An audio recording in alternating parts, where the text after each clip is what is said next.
Hey, welcome to another episode of A Contagious Smile Unstoppable.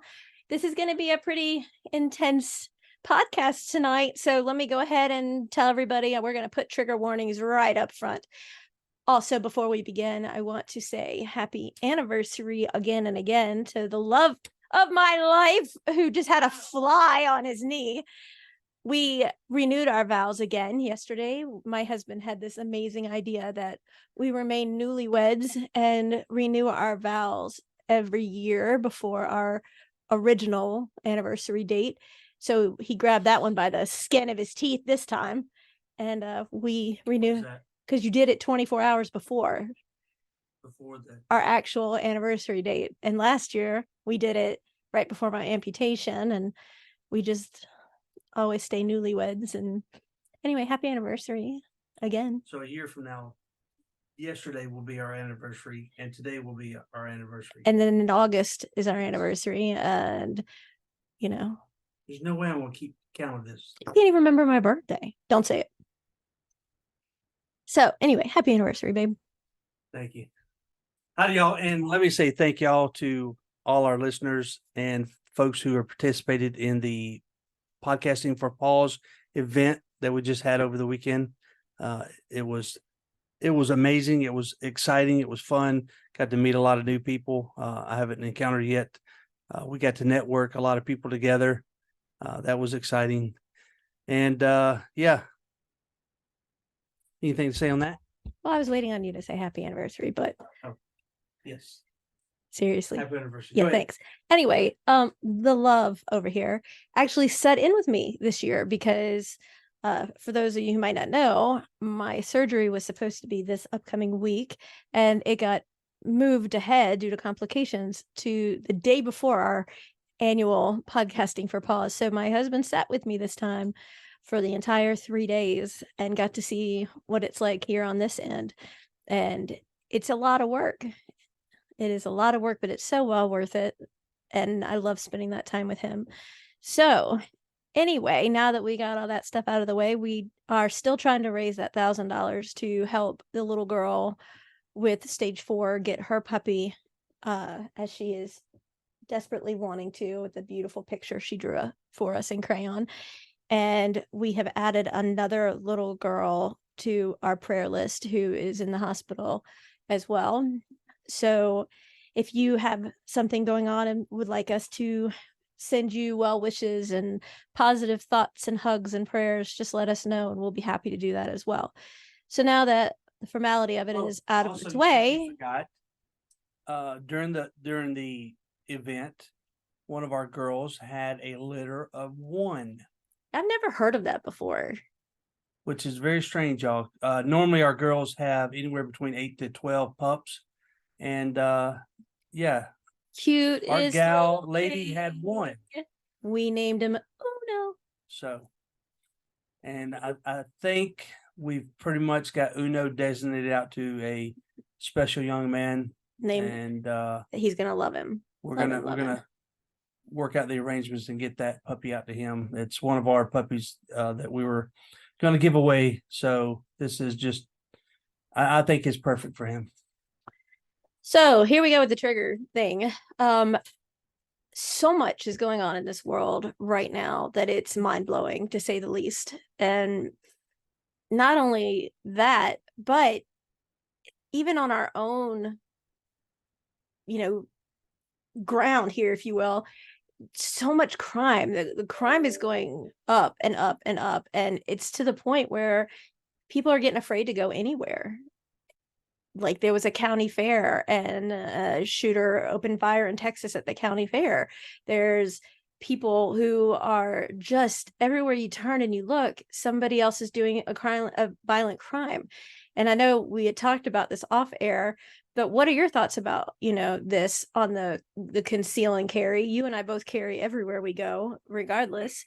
But, now the way that the laws are, and I don't agree with them, is that if you hurt somebody in self-defense, you still end up going to jail. Like, look at how many survivors of abuse end up in jail for protecting themselves, which is ludicrous.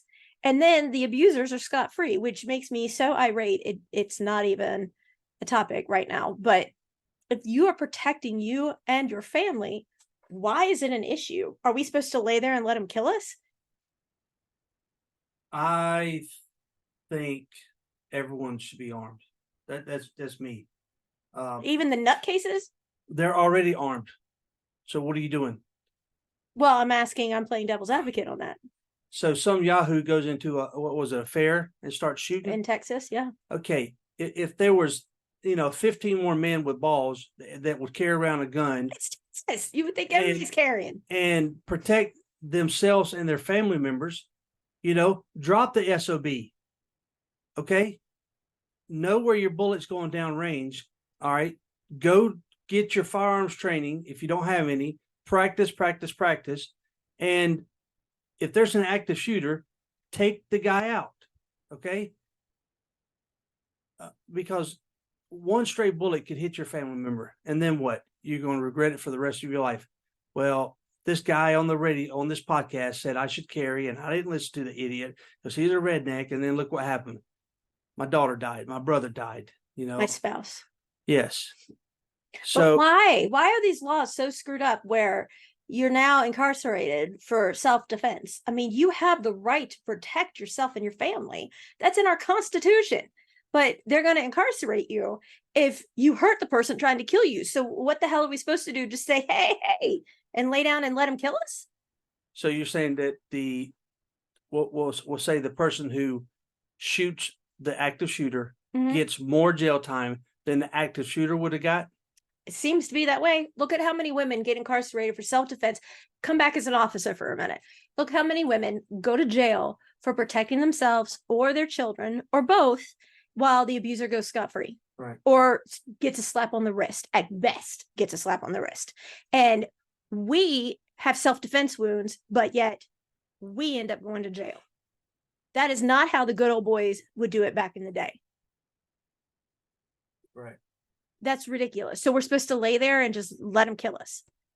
No, and like I said, I believe, if more trained, honest, red-blooded Americans would carry, then we could stop some of this nonsense. These idiots out there, just going around shooting up schools, parks, amusement parks, or the mall.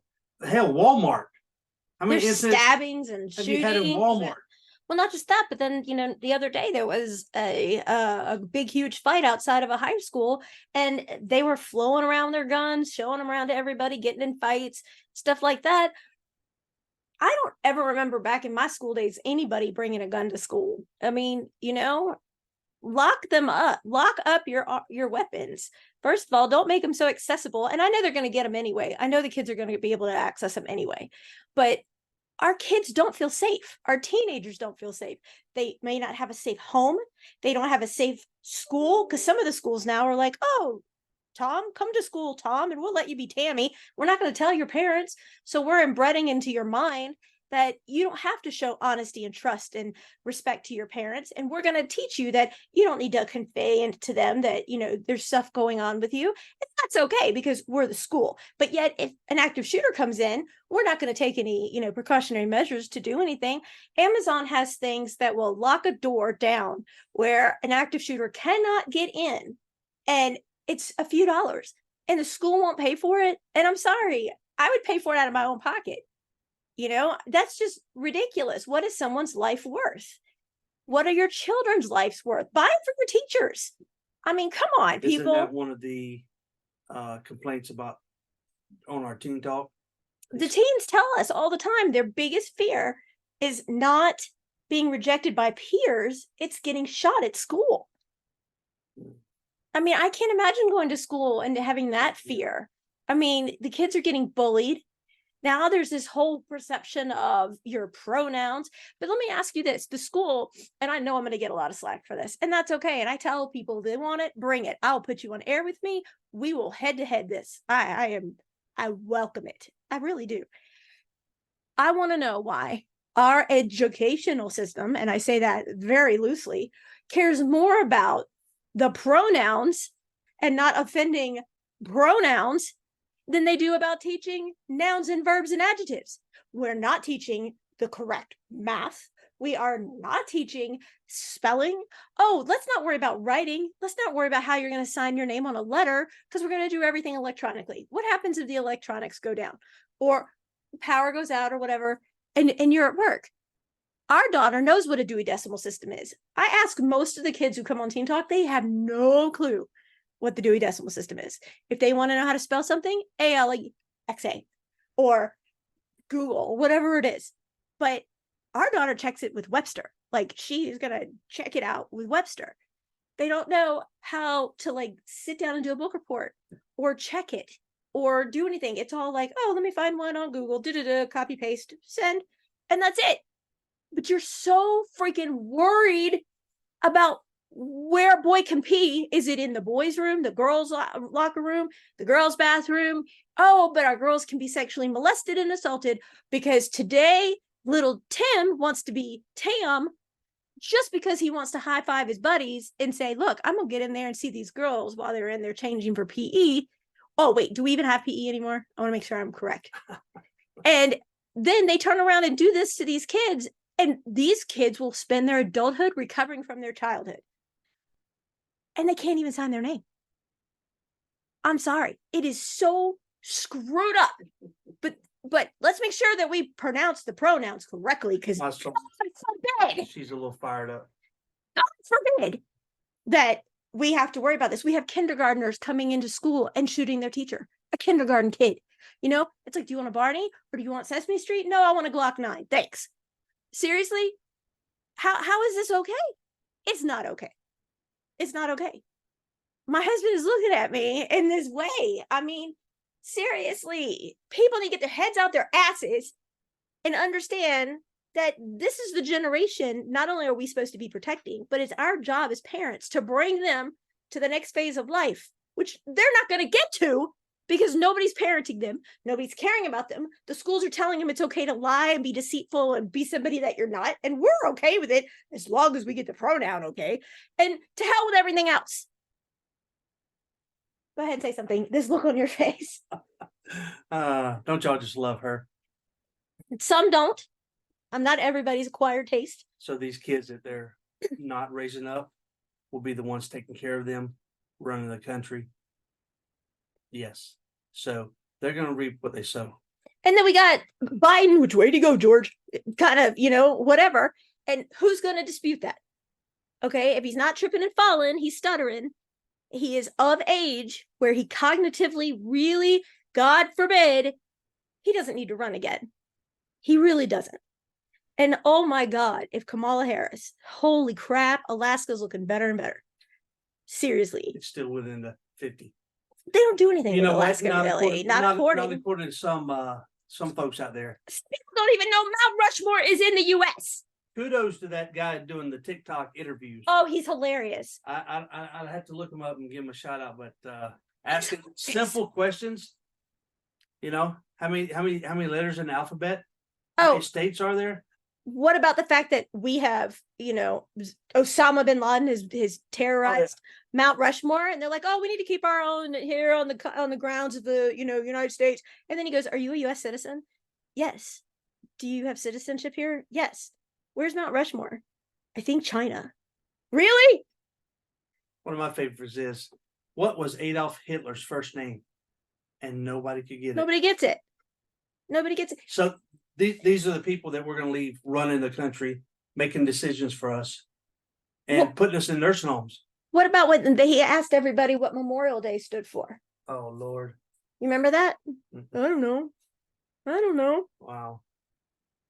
I mean, I understand why certain presidents aren't, counting off all their offspring and saying how many grandchildren they have. I think they interviewed them. But back to your original issue. There's been some governors that have tried to pass and make it mandate, especially I think in Texas, that all citizens carry a firearm. I'm all for that. Hey, if these crooks are going to get guns regardless, like my wife said, they're gonna have enough firepower because they don't go and pursue training. They don't know how to technically shoot. They just, pray and spray, so to speak. I don't think they pray. But if good old Americans will go get you a firearm, get you a holster that has some type of retention to it, so someone just can't come up and grab your your gun out of your holster, and then practice with your gun. Practice different scenarios. Have a stationary target and have a target moving towards you. And practice with both hands. Not that I can, but practice with both hands as if your dominant hand is no longer accessible. Incorporate nighttime shooting. Hey, with a flashlight. The more confident you are, the more I think it'll eliminate some of this shit going on. These dumbasses going out there and shooting up an amusement park. I saw something on the news the other day where I'm telling you, oh my God, can you even imagine me calling and telling you about this one? Somebody was walking around. These people lived on a street, not in a cul-de-sac or in a subdivision. And this guy walks over and picks up one of their dogs over the fence and steals the dog to do dog fighting. Do you know how I would come unglued if somebody touched one of the puppies? Oh yeah. I mean, seriously, what would happen? It wouldn't be pretty. It would not be pretty. And not only that, that's why we always talk about the fact that, it's safety first. It's hey, stucco. Yeah, it's safety first. That's why we have cameras around our entire property. I'll be right back. We have cameras around our entire property. How many cameras do we have? 9. I can't even 9. Everything's recorded. And it's because we have these beautiful puppies that we help provide to families of special needs, to vets, to survivors of abuse, to people in need. And that's what we do. But we keep them on cameras so that we can see them at all times. Like when a dog has puppies, we want to be able to see what's going on at all times. And they have their air conditioning and they have their heaters and they have everything you can imagine. They are treated so unbelievably well. They are family to us. They're not just dogs. They're our family. We have, alarm system. But being that both of us have such a strong law enforcement law background between us both, that's why we're so protective and cautious with everything. It makes no sense how this world has gone to hell in a handbasket so quickly. And it doesn't need to be. It doesn't need to go this way. You watch all of that's going on and it just makes no sense how we have literally gone to hell in a handbasket so quickly. But I was just saying, babe, that the reason we have so many cameras that's recording is because what we do for the people we do it for. And that when we have a family member who we consider, the dogs are our family, we want to be able to see what they're doing and that they have heat and they have air conditioning and we want to see what they're doing with the new puppies. And we have the alarm system and everything like that because we're trying to take care of our family and protect. Right. We're not ignorant. We know there's assholes out there. And, we're honestly trying to do the best we can, what we got, and trying to actually help folks and, bring a smile to those kids. And we know that there's bad people. There's dumbasses out there that are going to try to do whatever. But the dumbass pool is expanding into an ocean. Well, I know I have a hole to fill in our yard. Careful how you say it. But I just said while you had stepped out for a second that with our law and law enforcement background, it's not being paranoid, it's being cautious because we're protecting our family. But these people, who are they trying to impress? You have somebody who is just getting in a fight for whatever reason at school and they're young and they just need to have someone to talk to, then they start to be a bully or they're getting bullied and then they feel there's no out and nobody's listening to them and they have no support. And then the school is telling everybody, okay, well, we don't have to let them know of certain things. And that's just one area right now and one school in one state that's not one school, but one area upstate that's doing that. But these kids don't feel safe in their own homes. They don't feel safe in their own school. Where is their safe place? Where is it? And kids today, when you're like, when our son was here and I was like, hey, do you ever go over to your friend's house? He goes, why would I do that? I talk to them on the video game or I talk to them on FaceTime. And I'm like, what? And he's like, why do I need to go to their house? And that blows my mind because We used to go to people's house. We'd play outside until it was dark, dodgeball, I'd go get my niece skit trying to ride a bike or whatever. But nobody wants to do that anymore. You tell the kids, hey, let's go outside. And you would have thought we would have asked them to like take their own teeth out of their face. They don't want to go outside. They want to stay hooked up to electronics. And I'm sorry, people can disagree with me about this. I think that social media is an addiction, just like drugs. I really do. I think social media is an absolute addiction. I can see that. Because kids spend more time on social media. Like, I'm on it long enough to post. I'm on it long enough to check on my families that I'm working with. I'm on it long enough to do what we have to do to help others. But I'm not sitting there watching whatever, like that period of time where they were eating those pods. Did you hear about this? They were literally eating. It was a contest or whatever to eat a pod that you use for your laundry, or that was years ago, right? Or the whole tablespoon of cinnamon, and then they can't swallow it. Whatever the fat is. I don't like sit there and look at all that or read all that or whatever. When I'm working, I have the news or a courtroom trial in the background, but I can't stand social media. I think it's horrific. I think, kids are finding pedophiles in there. They don't believe her there. They think, oh, this person's nice to me, so I'm going to open up to them. And I don't believe that they aren't who they say they are. And it's horrific. I mean, the scary side of all of this is, and what's worse, sorry, but it is the kids today do not look their age. Now go back and look at our daughters. Yes. When we were in school, no girls looked like they did. Correct. At that age. Yeah. I mean, and it's because of all of the stuff that's been put in our food and the hormones and everything else, but we didn't look like that. And then to turn around and hear boys say, oh, I'm going to be a girl today. I'm going in the locker room. Why are more kids getting sexually assaulted at school in the bathroom? I wish I had remembered that girl's name. People can Google it. It was last school year. A little girl kept saying, I'm being bullied. I'm being bullied. I'm being bullied. School didn't do anything about it. And she kept saying that some of the boys are going into the girls' bathroom, and nobody listened to her. And the parents said, this is just how time is changing. And she ended up committing suicide, and they found her in the bathroom of that school. And then they got her to the hospital and they pronounced her at the hospital. But she was trying to make a statement. It shouldn't have to get to that. No. I wonder why the counselors aren't being held liable for that.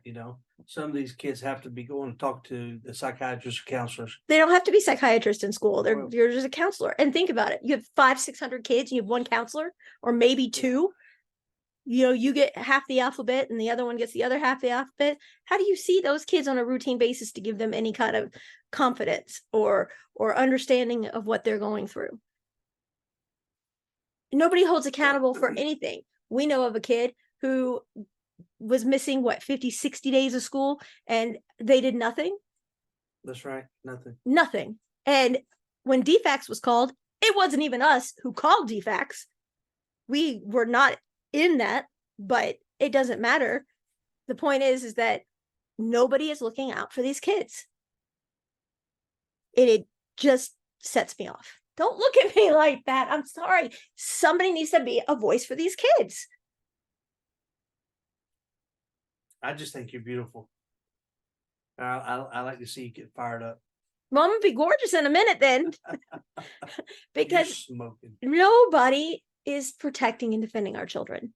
Speaking of defending, so now that you're one wing down, you're leaving me in stitches. No. For your amputation, you declared that you and I both still carry. Yes. Even though you have one hand. Yes. You still carry. Well, I carry more than just a gun. Right. I have knives I want to know on my person. Oh, because I'm going to go down with a fight. I don't care. Right. Because you're protecting you. My family. And your family. Correct. Yeah. So what excuse does another, let's say a grown man, with, as long as he's got a pair. Or his wife's holding him. Right. And what's his excuse that he has two hands? Petrified of incarceration. Would you rather be in a box? Would you rather be in a box? you get your license, you train, and then you protect your family. If you're there in an amusement park, protect your family. It don't take but a stray bullet. But if you're there and you can do something about it, then do something about it. You could save somebody else's spouse or right. kid. You have the Good Samaritan law working for Well, you. not in this country anymore. Now they're going to incarcerate you and give the Medal of Honor the president will put around the shooter's, neck at this point. It's not right. Like, I carry everywhere I go, the knife law that has to be under a certain amount of inches, yada, yada, yada. I carry a plethora of fun gadgets everywhere I go. Some people think that that's crazy, but from somebody who's been stabbed, and let me tell you, it is a life-changing experience. I carry the knife, that particular knife, even though I have like 300 knives in my collection. I carry the knife that stabbed me. And people ask me why. That's psychotic. It's not. It wasn't the knife's fault. It was the jackass's fault, but that was my knife. And he did that multiple times, like a dozen to be exact. But that was my knife. And the knife didn't do it. It's like that gun didn't shoot me. The person shot me, Oh, that gun doesn't have a safety. Yes, it does. It's that person's trigger finger. That's the safety. That's the problem. Nobody wants to recognize it, and they want to put the blame on the actual item, the materialistic item. That's not the problem. That's it. That is the issue. And the fact is that, you have to be prepared. I'm going to stand in front to protect my family. And with all my metal, it's probably going to just ricochet on somebody. So the other night, our dogs were barking like crazy. And I go out yonder, and they have out yonder. Yes, they know we're forget about it. And they have chased a huge possum on the fence line. So didn't the electric fence kill him? No, not the possum. Oh. So I went and loaded a single shot 16 gauge shotgun. Then I aimed the shotgun and I pulled the trigger. Okay. The gun killed the possum. You killed the possum. Or did I kill the possum? You did. I did. Correct. Because I did the correct steps to ensure that. What are you going to do? Throw the gun at it? You still threw it. Correct. So my wife stated before, we were both in law enforcement, and just having that type of training and perception, that there are dirtbags everywhere out there. We, till this day, we don't sit with our back to the door. We watch everybody coming in, going. We watch our surrounding areas. We back into the parking space everywhere we go, and we just maintained a vigilance as if there's a dirtbag out there that's going to do something incredibly stupid, so that we're ready. Now, we're not sitting on pins and needles, nervous, No. But to some degree, our head is on a swivel. We're looking around, and we're watching things. So I don't understand why more. Like, it goes back to the garden snail ball sack. These men don't have any balls. They won't ask their wives for a gun. They won't say, "Hey, babe, I'm getting a gun. I'm going to train, and I'm going to help." Why can't the women? Family. Women, absolutely same thing. I didn't say they couldn't. But here's what I'm saying. It's that you have women that turn around, and people will throw at me, and I want to just put this out right now.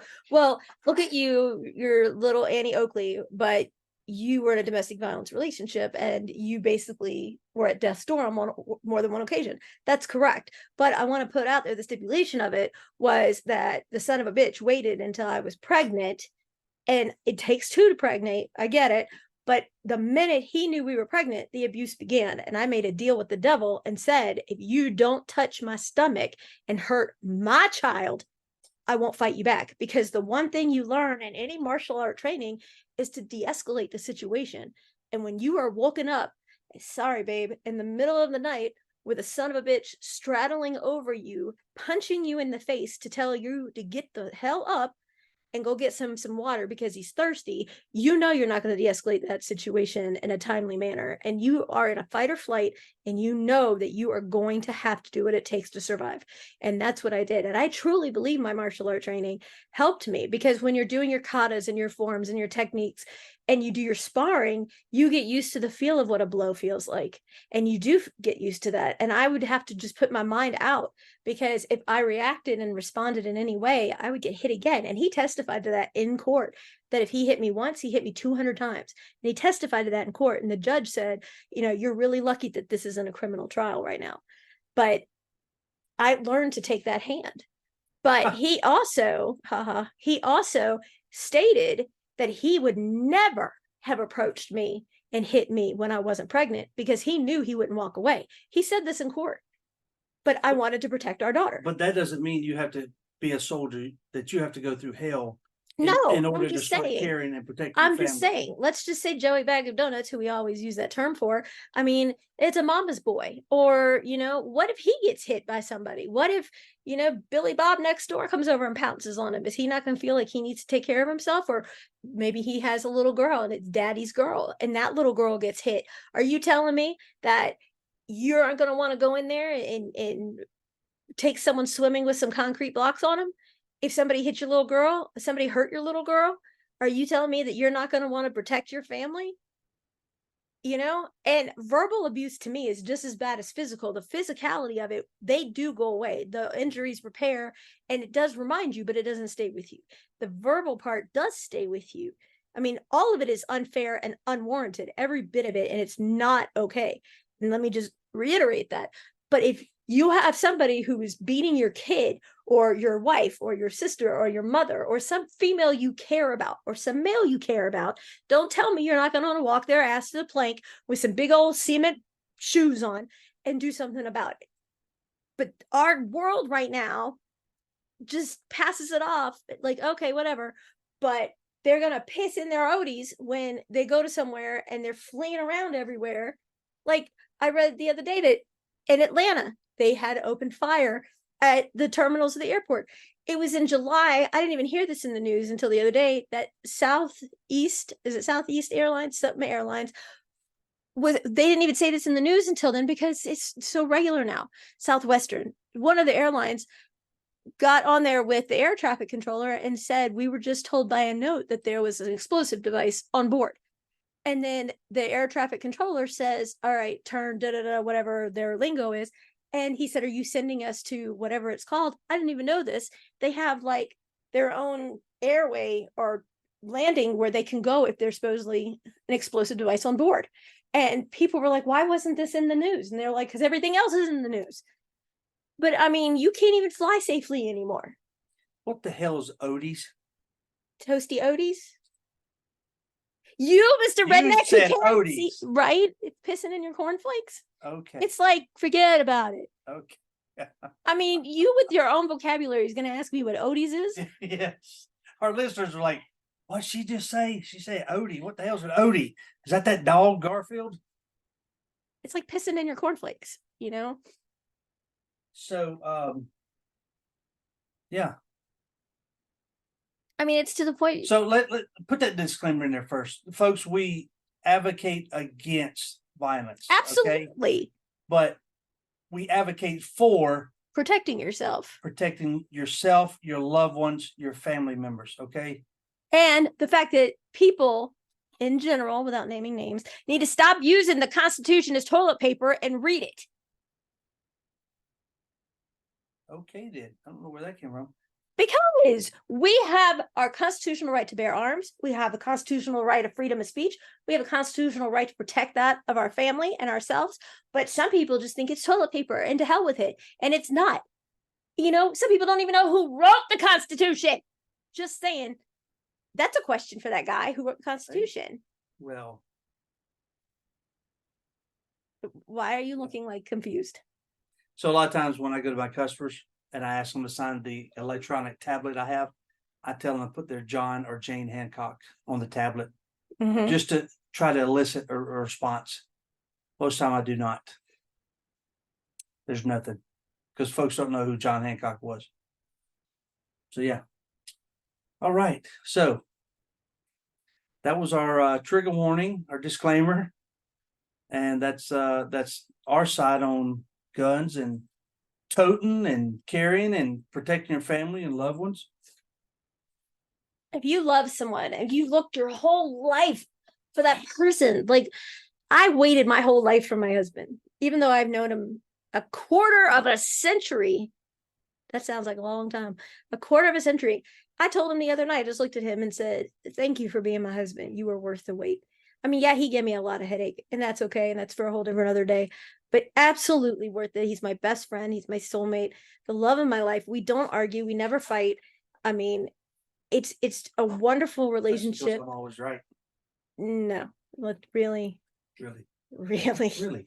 I'm always right. You're sleeping and quiet. Right. Well, you're not quiet because you snore, but it's just saying, we never fight. We have the best time. We can just be sitting at dinner at the table and we just laugh. You know, we go to bed at night and we're always just in tune and we laugh. We always are on the same page together. I'll be damned if somebody's going to come and take that away. They're going to have to fight. And you know what? I love saying I don't leave fingerprints because, I mean, you just don't. It's, you know, it's a one-arm bandit. I suck at patty cake though. No. I like the thing that says I'm stumped. I thought that was great. Oh Lord. Hey, for gingerbread cookies this year for Christmas, I'm taking one arm off. You are a ginger. Okay, but when I make gingerbread cookies for Christmas, oh, we're not allowed to use Christmas anymore either. It's the winter holiday. Then my gingerbreads are going to be one-armed. We're not even allowed. We can't even bring God into school. We can't even say it. And this crisscross applesauce shit drives me bonkers because applesauce doesn't crisscross, but it's offensive to the Indian people if you say sit Indian style. I don't think that's offensive at all. I think that's, you know, okay, sit Indian style. They'll get rid of the question how also. How. Mm-mm. Stop it. No. Oh my God. But you can't say that. You can't say Christmas. You can't, you know, I mean, really, these things are so stupid. I'm surprised they even do the Pledge of Allegiance anymore. So, Victoria, are you booked to the end of the year with podcasting? Yes and no. This is the busiest month for October being Domestic Violence Awareness. So we just wiped out our calendar. Calendarly. Yeah, it just kind of went. So if y'all were scheduled, you may want to reach out to her again. Thanks. You're welcome. And if you want to interview with my husband. Yes, I've been meaning to interview some guys. That means you have to podcast. What am I doing now? This is being, you know, okay. I guarantee you by the end. Open my mouth. Because you're always right? I guarantee you by the end of this week, I have you at least 10 shows. Oh no, I can't do that. You just said you I have a full-time job out yonder. You can do it on the weekends. The dogs. You could do it on the weekends. Come on. I'm busy. No.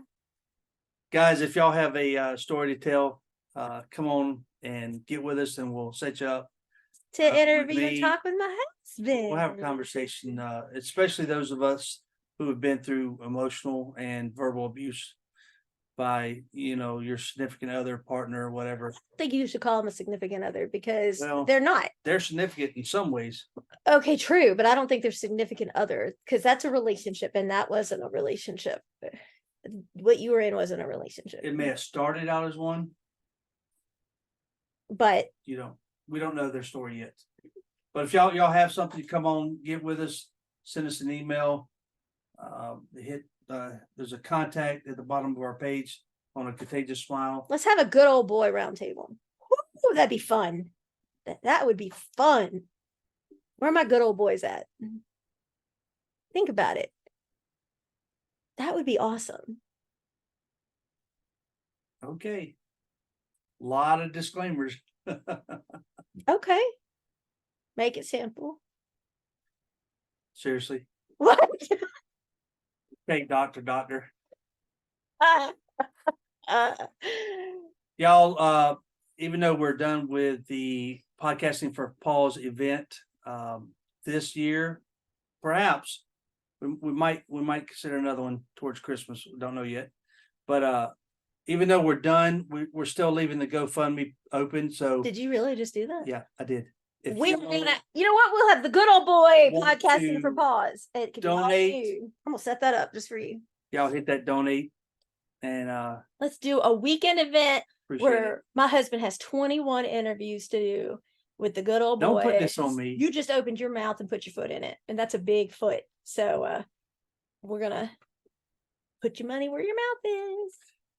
Thank y'all for listening to Contagious Smile Unstoppable with Victoria and her redneck husband, Michael. We'll talk to y'all later. Good night.